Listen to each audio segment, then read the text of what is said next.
I was like, if I don't make money, cool. But, I got a report one day that said, bro, you done sold, since you started this, you done sold 250. It's up to about 400 million pair now. But now I got this new company and we coming with that funk now. We about to, so we were downstairs, so we about to come mid-level and then, even, upstairs. Because Magic Johnson said something to me very important. He said it's okay to be the man, but at some point you want to start owning things. So this is what I own. This is mine. And, a lot of people like it and respect it. And I'm going to keep giving them stuff that looks good, but at a price that they can afford. In 2016, a friend of mine introduced me to authentic brand groups. I had no clue what the fuck it was, what they did, what it meant, how you go about it.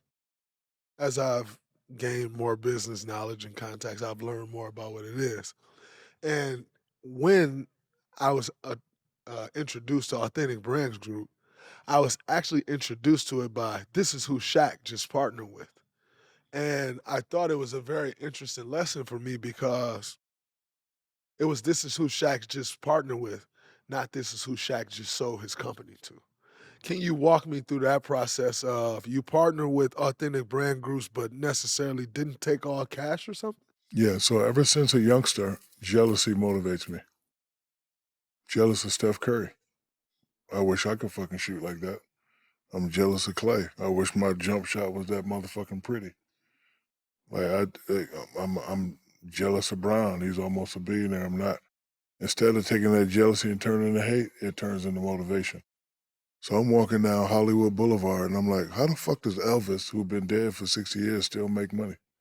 So now I start studying. Cause bro, I'm walking down every fucking store, bro. Elvis shirts, hats.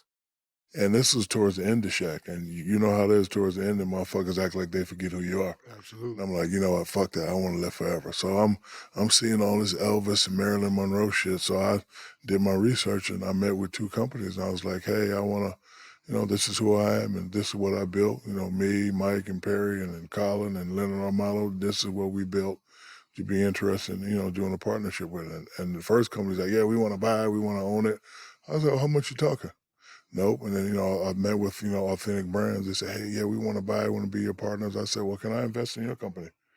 So they wrote me a big check and I wrote them a big check and now I'm the number two. And basically what this does is just make sure my name lives forever. And if it doesn't live forever, all the brands that we own, my business still lives together. And again, it's all about family. I have 7 kids. My kids got mad at me because I did a little speech and I was trying to be funny, but I was serious. We're not rich. Right. I'm rich. So I want them to be able to work and understand and, because like I always show them what respectable nepotism is. I took my second son, Sharif, with me to a business conference and he was amazed that the Walmart family will make every member that wants to be, that work with the family, they'll make them take an aptitude test. And however you score on the test, that's where you're gonna start at. So one guy who was a part of the Walmart family was very wealthy. He was like, I didn't take the test seriously, so my uncle made me shuffle shit for 2 years at the horse farm. But teaching him the business of horse manure business and how it was so like he learned that. So Sharif was amazed. I was like, this is how it works, my brother. I'm here, but only the kids can take it boom, boom, boom, boom, bam. And that's what I'm, trying to, show my kids. A lot of people in your position, with the amount of wealth that you accumulated, most people do one or two things. They pass their money on to their heirs, um, and some people do what called ruling it from the grave, where if you die, they got parameters that they can't get out of to protect people. Others give it away. Like you got these different giving pledges and different things nowadays, and they give it all to charity. What is your mindset around your children and how you either give them money as they become adults or when you die, or like, nah, I worked for this and you need to learn to go work on your own and I'm giving it all away? What's your approach to those? I I told my kids all the time, we don't need another basketball player in the family. Give me a lawyer. Give me a veterinarian. Give me a hedge fund operator. So they get something, but the higher they go in education, the more they get. And, I tell them all the time, I said, school is important. Education is important to me.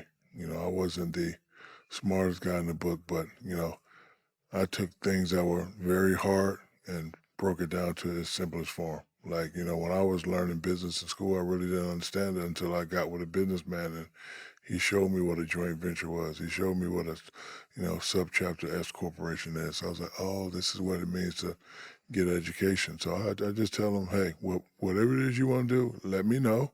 I'll hook you up and I'll start you off. And once you master that, we'll be on our way. And again, I hate using that P word, but I don't have no problems with none of my babies.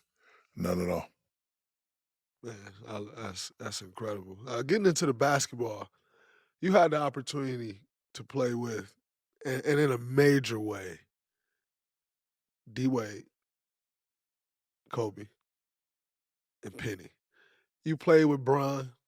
To me, that was kind of the tail end of your career. Like it wasn't as Shaq dominant as you were with those guys. When you look at those three guys, though, rate them.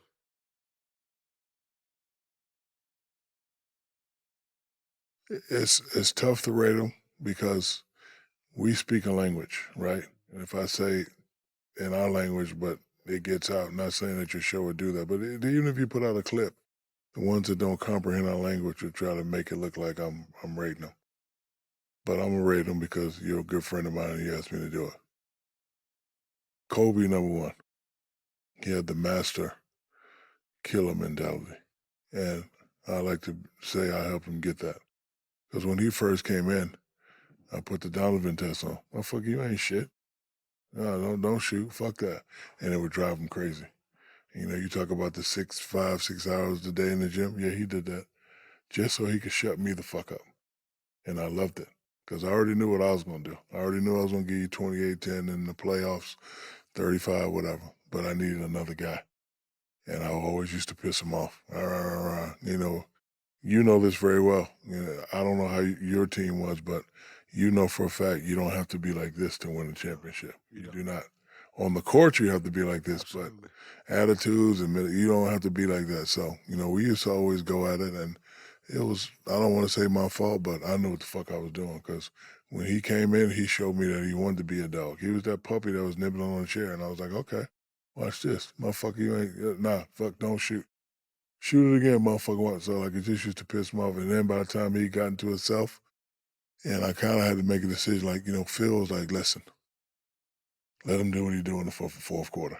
And once I made that decision, I was like, and then because like the first three quarters, give me the fucking ball. Let me do what I'm going to do. Let me get us in the penalty. And then because I'm not a great free throw shooter, fourth quarter, I'll step back and you do what you do. And we did that. And, he sacrificed. He did because all those finals where he helped me win a championship, he damn sure could have easily got finals MVP, but that was our plan.